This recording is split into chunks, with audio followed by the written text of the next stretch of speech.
Unang-una, dapat sagutin ng undersecretary na yon, yung maingay na undersecretary na yun, kung ano pinagsasabi niya.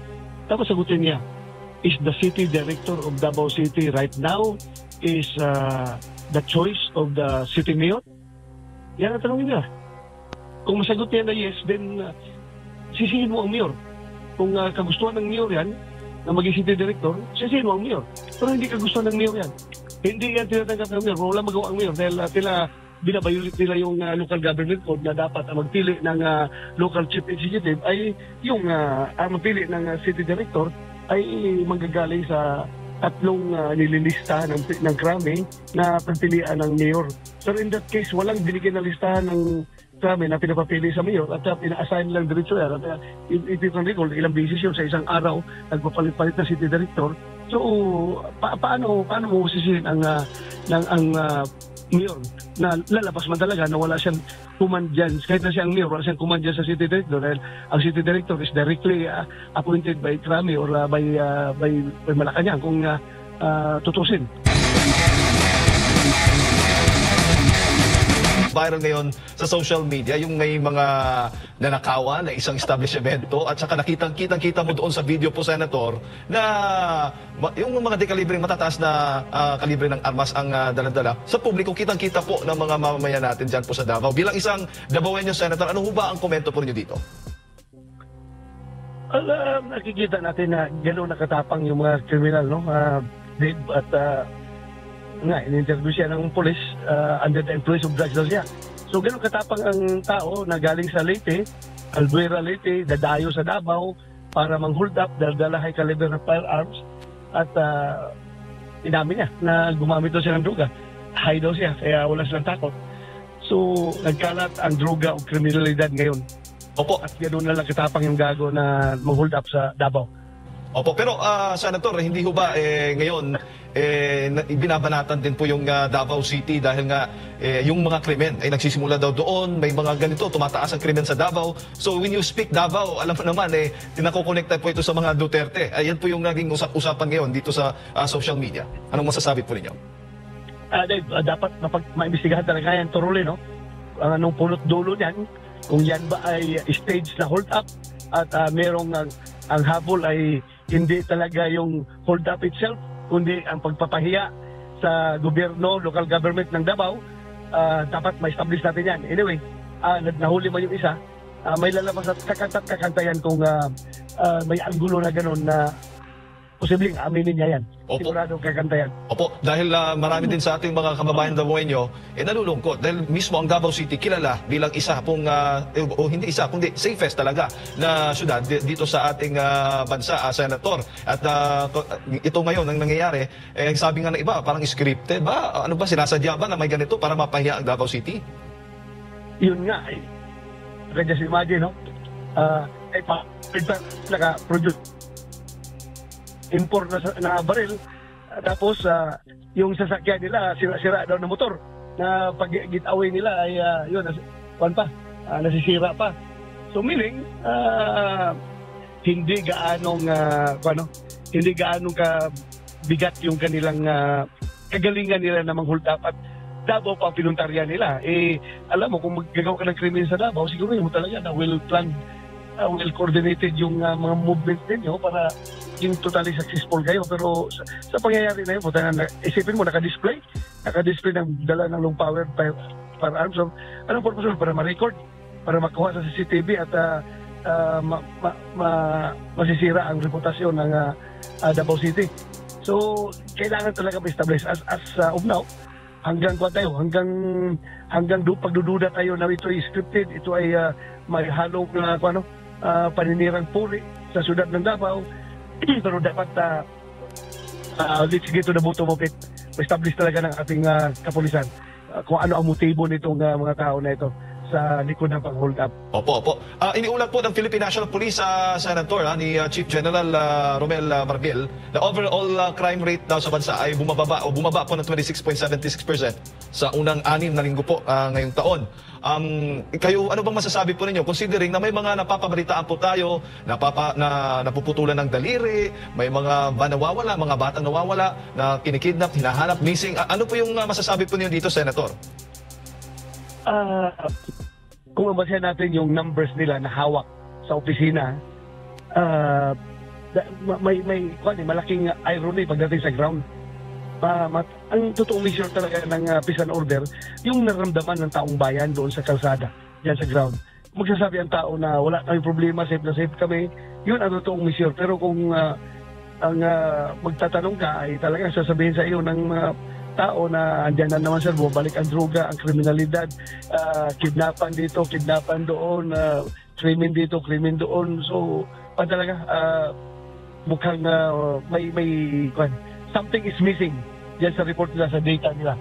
I hope magpakatotoo sila sa totoong crime situation ng ating bansa. Opo, bago ko lang ipasa kay Partner Admar, kayo ho ba bilang isang hepe din ng kapulisan noon at syempre yung nangunguna sa pagpapanatili ng kaayusan, kapayapaan sa ating bansa, Senator, batay po sa mga reklamo, batay po sa mga naririnig po ninyo, sa mga inyong pagbisita sa bawat lugar po dito sa ating bansa, ano po ang kanilang pulso mismo? Ramdam rin ho ba nila yung kaligtasan kapag sila po ay umaalis? So talagang bumabalik na po ang illegal na droga, ang kriminalidad ay tumataas. Yun po yung nararamdaman ng taong bayan batay po sa inyong paglilibot, pag-iikot. Paglilibot, hindi na ako nagtatanong dahil siguro ang mukha ko ay mukha ng peace and order. Automatic nagsasabi sa akin yung mga barangay kapitan na nakasalamuha ko, mga mayor, at yung ordinaryong tao ay talagang sinasabi na sa akin na andyan na naman sila, bumabalik na naman sila at hindi na tayo safe ngayon sa ating palibot dahil nagkalat na naman yung mga addict, nagkalat na naman yung mga kriminal. So it's ayaw kong i-amplify ng gusto yung itong obserbasyon na ito, pero kung magbibingi-bingihan tayo ay we are fooling ourselves. We have to wake up to reality and react accordingly. Yun dapat ang gagawin natin, hindi yung isusugarcoat natin yung situation. Dahil kung palaging gano'n, ilan naman ang makikidnap nito, ilan na naman ang mapapatay ng mga addict nito, ilan naman ang mararape nito. Kaya halit siya, masakit man tanggapin, pero tanggapin natin na yan ang nangyayari ngayon. Senator, maayong buntag si Admar po ito. Kung babasahin mo itong mga komento ng mga netizen, lalo na yung mga taga Davao, marami talaga silang pagdududa sa nangyari po kahapon sa pagtulis, no? Diyan sa isang pawn shop. Opo. Sir, ang isa sa kanilang mga napansin, nabanggit mo na ito, umatake sila, dilat pa po yung araw. And at the same time, yung getaway vehicle nila, isang single na motorsiklo, 3 silang sakay, may dalang M16, mahabang kalibre ng armas. Yung area po na yan, dyan po sa Ilustre, medyo busy na area po yan. No? And at the same time, ngayon din sa panahong ito, meron din pong gun ban. At kapansin-pansin din na doon sa 3, nasakay doon sa motorsiklo, 2 po yung walang helmet na mahigpit na ipinagbabawal dyan talaga sa Davao City, yung hindi pagsusot ng helmet po. So, itong mga ganitong mga sirkumstansya na ito, sir, nakita nila na ng mga netizen, lalo na yung mga taga Davao na sanay dyan sa peace and order, sa security, nandun yung kanilang mga pagdududa. Yet, nabanggit po ng pambansang pulisya ng Davao City Police na ito daw ay malaki at organisadong sindikato. Pero doon sa mga sirkumstansya na nabanggit natin, parang hindi organisado at lalo na yung kanilang getaway vehicle, sira-sira pa, 3 sa isang motorsiklo. Kailangan po ng malaliman na investigation din dito, Senador. Kailangan talaga dahil yun nga, kung sinasabi nila na yung mga politika ay yung mga kandidato na pagkasenador ngayon, lalo na itong PDP, no, na parang pinag-deliver ng suka at binigyan ng COC, parang gano'n din masasabi natin doon sa mahuldaatan na yun. Orang ko lang ba, napipitsugin lang na basta parang inutusan lang ba? Pipitsugin na inutusan lang. O sige, larga kayo, punta kayong Davao at maghuldap kayo doon at walang klarong preparasyon ba? At yun gumagamit ng illegal na droga yung pag-hold-up, kaya nahuli tuloy. At klarong mahina ang preparasyon nila. Para bang, yun nga, parang pipitsugin. Kumbaga, pinag-deliver lang ng suka. Opo. Meron pong nabanggit din si dating Pangulong Rodrigo Duterte na bumalik na itong problema sa illegal na droga sa Cebu, Manila, maging yung sa Davao nabanggit niya. At natanong po dito yung Undersecretary po ng Communications. At parang ibinalik niya doon sa namumuno sa Davao City na si Mayor Baste, na ang sabi pa nga niya dito, kung Davao City ang pinag-usapan, sino bang mayor sa Davao City? Di ba yung anak niya, si Mayor Baste Duterte? So ang ibig bang sabihin nun ay napaka-inefficient ng anak niya. Pero matatandaan po natin na senador, parang nawalan ng kapangyarihan ang lokal na pamahalaan sa Davao nang pinagpapalitan po yung mga pulis po doon, senador, na sa mahabang panahon, best police. Sa panahon din nyo, dinideklarang best police po yan sa buong kapuluan, senador. Ano po yung take ninyo po ukol dito na kung susumahin talaga ng mga taga Davao, talagang merong yung parang paninira lang ang kanilang gusto sa Davao City. Gusto nilang sirain yung magandang imahe po ng Davao City, senador. Unang-una, dapat sagutin ng undersecretary na yon, yung maingay na undersecretary na yun, kung ano pinagsasabi niya.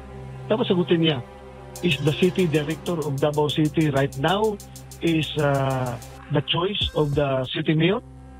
Yan ang tanongin niya. Kung masagot niya na yes, then sisihin mo ang mayor. Kung kagustuhan ng mayor yan, na maging city director, sisihin mo ang mayor. Pero hindi kagustuhan ng mayor yan. Hindi yan tinatanggap ng mayor. Wala magawa ang mayor dahil binabayulit nila yung local government code na dapat magpili ng local chief executive ay yung magpili ng city director ay manggagaling sa tatlong nililista ng krami na pagpilian ng mayor. Pero in that case, walang binigyan na listahan ng krami na pinapapili sa mayor at pina-assign lang diretso yan. At if you can recall, ilang beses yun sa isang araw, nagpapalit-palit na city director. So, paano mo usisihin ang mayor na lalabas man talaga na wala siyang command dyan, kahit na siyang mayor, wala siyang command dyan sa city director dahil ang city director is directly appointed by Krami or by Malacanang kung tutusin. So, paano mo masisi ang mayor? At saka yung mga polis natin dyan na matagal na nakapangkapak na nila yung peace and order situation sa Davao. Alam na nila yung anong kapangkapak na nila ang sitwasyon sa Davao. Matagal na silang alam nila yung gagawin dyan sa pag-maintain ng peace and order. Ay, pinagtatanggal nila. Di ba? O like for example, yung si Colonel Ronald Lau, napakagaling na pulis na opisyal yun. Talagang nagsimula yun sa PO1 dyan sa Davao at alam niya yung paano diskarte yan para makontrol ang sitwasyon ng krimen sa syudad. Isa na nga si Ronald Lau at yung iba pa mga opisyal dyan na magagaling na talagang inaasahan natin. Hindi lang inaasahan ng mga taga City Hall, kundi inaasahan nating mga mamamayan dyan sa Davao na kilala natin na magagaling na pulis. Yun, dahil magaling na pulis at ina-identify nila sa mga Duterte ay pinagtatanggal nila at kung saan na pinagtatapon. So, yun ang mahirap ngayon dyan. Tapos, kapag mayroong krimen na mangyayari, ibalik lang sisi sa mga Duterte. Very kabaligtaran yung pinagsasabi nila.